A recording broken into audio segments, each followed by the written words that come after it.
My question is to the Acting Prime Minister. How is the Albanese Labor government future-proofing the NBN after a decade of mismanagement by making it more affordable and accessible for all Australians? Good call to the Acting Prime Minister. Well, I thank the member for her question.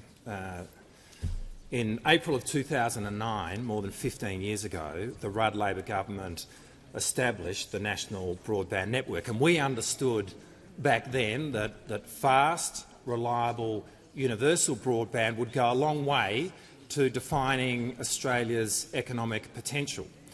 The ability to transfer large amounts of data, detailed architectural drawing, medical imaging, complex computer modelling in real time was the future. And while we did not imagine the advent of artificial intelligence, we did understand back then that there would be future technologies which would require increased data, and that this form of connection would be at the centre of the way of life in the 21st century. And there was something deeply democratic about the National Broadband Network, particularly for a country which has most of its population in large cities, because for the first time it was now possible to do businesses in places like Toowoomba or Orange or Geelong, which had previously only been able to be undertaken in places like Brisbane and Sydney and Melbourne.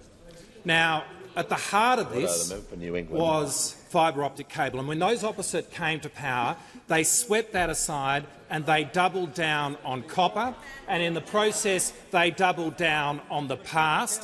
To be clear, the ability to transfer data by copper was first patented by Alexander Graham Bell in 1881.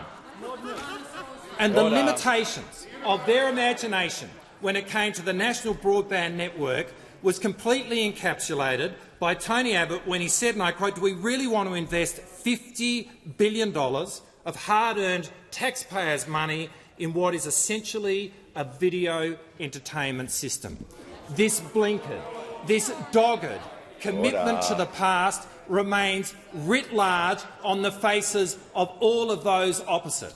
And just like with Telstra, we know that those opposite want to privatise the NBN. Well, as a result of the legislation that was put into this parliament this week, this side of the House has guaranteed that there will be universal access for all Australians to the NBN forever. So while those opposite have their gaze fixed on the 19th century, the Albanese government is committed to walking Australia confidently into the future with a modern, with a reliable, with a first-rate, publicly owned NBN.